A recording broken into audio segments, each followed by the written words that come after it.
নমস্কার বন্ধুরা, আশা করি সবাই খুব ভালো আছো। শুভমিতা ব্লগে সবাইকে স্বাগত জানাই। আজকে তোমাদের সাথে 10 মিনিটের মধ্যেই শিমের এক দুর্দান্ত রেসিপি শেয়ার করব। এ যেন এক অবাক করা রেসিপি। এই রেসিপিটা গরম ভাত হোক বা রুটি পরোটা যে কোনো কিছুর সাথেই তোমরা খেতে পারো। রেসিপিটা কেউ স্কিপ করো না, স্কিপ করলে কিন্তু অনেক কিছু মিস করে যাবে। কিভাবে রেসিপিটা বানালাম বা কখন কোন মশলার অ্যাড করলাম, রেসিপিটা কন্টিনিউ করতে থাকো, আশা করি রেসিপিটা তোমাদের ভালো লাগবে। তাহলে চলো রেসিপিটা দেখে নেওয়া যাক। এখানে আমি প্রথমেই কিছুটা পরিমাণে শিম 2 ভাগ করে কেটে নিলাম। শিমের দুই দিকের যে সরু সুতোর মতো অংশটা সেটা কিন্তু খুব ভালোভাবে তুলে ফেলে দিয়েছি। এরপর কিছুটা পরিমাণে কড়াইশুঁটি ছাড়িয়ে নিচ্ছি। এই রেসিপিটার মধ্যে তোমরা চাইলে কিন্তু তোমাদের পছন্দ মতো আরও কিছু সবজি অ্যাড করতে পারো, সেটাও খেতে ভালো লাগবে। কড়াইশুঁটিগুলো ছাড়িয়ে নিয়েছি। খুব বেশি দেখো কড়াইশুঁটি নিইনি, অল্প করেই কড়াইশুঁটি নিয়েছি। একটা বড় সাইজের টমেটো নিয়েছি, টমেটোর মুখের দিকটা 4 ভাগে ভাগ করে নিলাম। এইভাবে টমেটোটা কেটে নিলে টমেটোর ভেতরের জলটা কিন্তু বেশ অনেকটা বাইরে বেরিয়ে আসে। এখানে দেখো সমস্ত সবজি আমি ভালোভাবে কেটে ধুয়ে পরিষ্কার করে নিয়েছি। একটা প্রেসার কুকার নিয়ে নিয়েছি। প্রেসার কুকারের মধ্যে প্রথমেই ধুয়ে নেওয়া শিমগুলো দিয়ে দিলাম। তারপর দিয়ে দিচ্ছি টমেটো, আর একদম ওপরে দিতে হবে কড়াইশুঁটি, নইলে কিন্তু কড়াইশুঁটি একদম গলে যাবে। এর সাথেই দিয়ে দিচ্ছি 1 চামচ সর্ষের তেল। তেলটা কিন্তু অবশ্যই দিতে হবে, কারণ এই কাঁচা সর্ষের তেলের ফ্লেভারটা ভীষণ ভালো লাগে এই রেসিপিটার সাথে। আর দিয়ে দিচ্ছি খুবই সামান্য একটু জল। এখানে প্রায় 2 চামচের মতো জল রয়েছে, তবে 1 চামচ জল দিলেও হয়ে যাবে।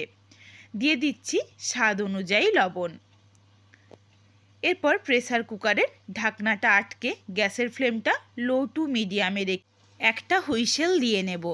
তবে এর থেকে বেশি হুইসেল দিলে তখন কিন্তু একদম গলে যাবে শিমটা, সেটাও খেতে ভালো লাগবে না। এদিকে দেখো আমি একটা মশলার পেস্ট বানাবো, তার জন্য নিয়ে নিয়েছি 3টে কাঁচা লঙ্কা।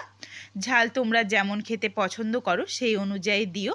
প্রায় 6 থেকে 7 কোয়ার মতো রসুন আর 1 মুঠো ধনেপাতা। একটুখানিও জল দেওয়া যাবে না, জল ছাড়াই মিক্সিটাকে একটু ঘুরিয়ে নেব। কয়েক সেকেন্ড, প্রায় 3 থেকে 4 সেকেন্ড মতো একটু ঘুরিয়েই বন্ধ করে নিয়েছি। এর থেকে বেশিক্ষণ সময় নিয়ে ঘোরালেও কিন্তু তখন একদম পেস্ট হয়ে যাবে, সেটা খেতে ভালো লাগবে না। তোমাদের দেখো একটু আমি চামচে করে তুলে দেখিয়ে দিচ্ছি, ঠিক এইভাবেই থেতো করতে হবে। তবে তোমরা চাইলে কিন্তু শিলনোড়াতেও থেতো করে নিতে পারো, সেটা আরও ভালো সুবিধে হয়। এটা থেতো হয়ে গেছে। এদিকে দেখো প্রেসার কুকার থেকে একটা হুইসেল দিয়ে নিয়েছি। এরপর গ্যাসের ফ্লেমটা অফ করে আমি প্রায় 15 থেকে 20 মিনিট মতো অপেক্ষা করব। 15 থেকে 20 মিনিট পর ফিরে এসেছি।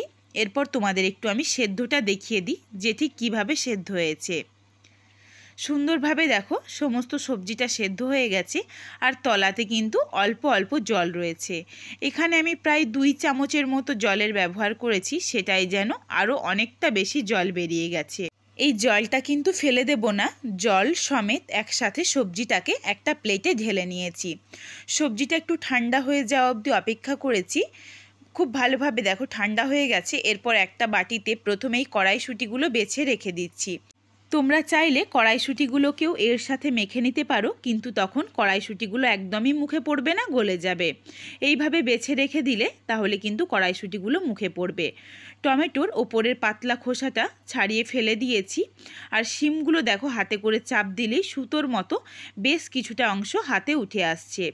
যেটুকু অংশ হাতের মধ্যে উঠে আসবে সেগুলোকে একটু বেছে বেছে ফেলে দেব, তাহলে কিন্তু মুখে পড়বে না, খেতে ভীষণ ভালো হবে। তবে একদম দেখো মিহি করে মাখছি না, শিমগুলো একটু গোটা গোটা রেখে মেখে নিচ্ছি। টমেটোটাও হাতে করে একটু মেখে নিচ্ছি। তবে টমেটোর মধ্যে যেটুকু শক্ত অংশ রয়েছে এটাকে একটু আমি বাদ দিয়ে দেব। শক্ত অংশটা দেখো কেটে ফেলে দিলাম। খুব ভালোভাবে শিম আর টমেটো একসাথে মেখে নিয়েছি, আর সুতোর মতো অংশ কিন্তু একদমই নেই, খুব ভালোভাবে পরিষ্কার হয়ে গেছে। হালকা হাতে মেখে নিয়েছি। এরপর চলো রান্নাতে যাওয়া যাক। একটা কড়াই বসিয়ে দিয়েছি, কড়াইয়ের মধ্যে 1 চামচ পরিমাণে সরষের তেল গরম করে নিয়েছি। একদম সামান্য তেল মশলার মধ্যে এই রেসিপিটা কিন্তু একদম অন্য রকম হয় খেতে। শিমের আমরা ভাজা বা শিমের তরকারি খেয়ে থাকি, এইভাবে একবার রেসিপিটা বানিয়ে দেখো, তোমরা তাহলে বারবারই বানাবে। 1 চামচ তেল ভালোভাবে গরম হয়ে গেছে, কিছুটা পরিমাণে বড়ি দিয়ে দিয়েছি। বড়ি দিয়ে বড়িটা নাড়াচাড়া করে সুন্দর একটা লালচে রং ধরিয়ে ভেজে তুলে রাখবো।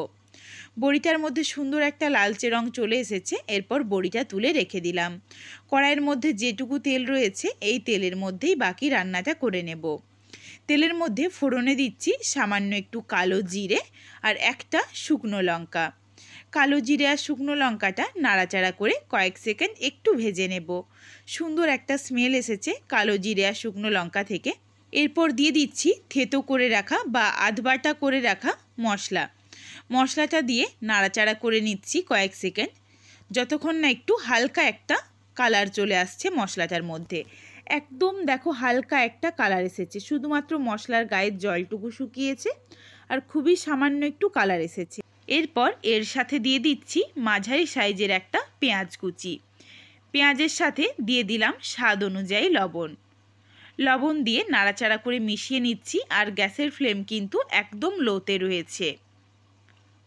গ্যাসের ফ্লেম লোতে রেখেই মশলাটা নাড়াচাড়া করে ভেজে নিতে হবে, নইলে এই মশলাটা যদি পুড়ে যায় তখন খেতে একদমই ভালো লাগবে না।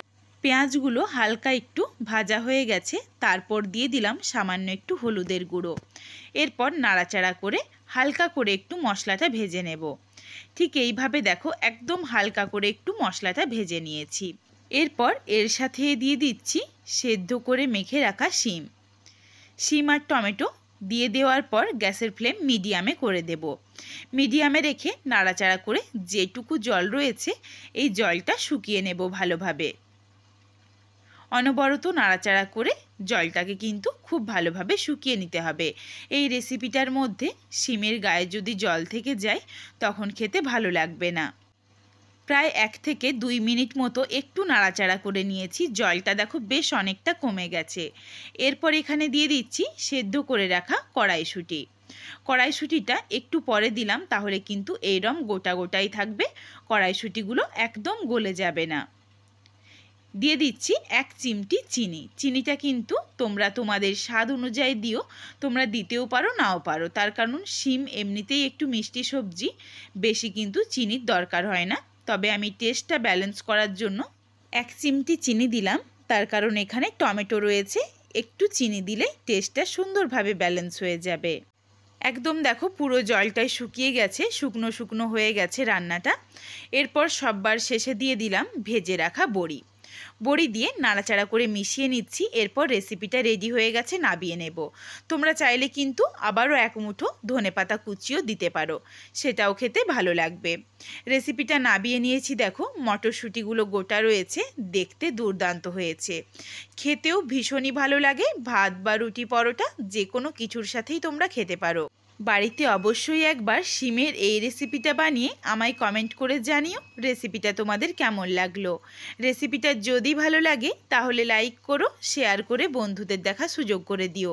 তোমরা যদি এই রকম নিত্য নতুন রেসিপি আরও পেতে চাও তাহলে অবশ্যই আমার চ্যানেলটিকে সাবস্ক্রাইব করে পাশে থাকা বেলটি অন করে অল নোটিফিকেশান অন করে দিও, যাতে আমার প্রত্যেকটা রেসিপির নোটিফিকেশান সববার প্রথমে তোমাদের কাছে পৌঁছে যায়। আবারও খুব শীঘ্রই হাজির হচ্ছি নতুন কোনো এক রেসিপি নিয়ে। পরবর্তী রেসিপি দেখার আমন্ত্রণ রইল। পুরো ভিডিওটা দেখার জন্য অনেক অনেক ধন্যবাদ। তাহলে আজকে আসি, সবাই ভালো থেকো, সুস্থ থেকো।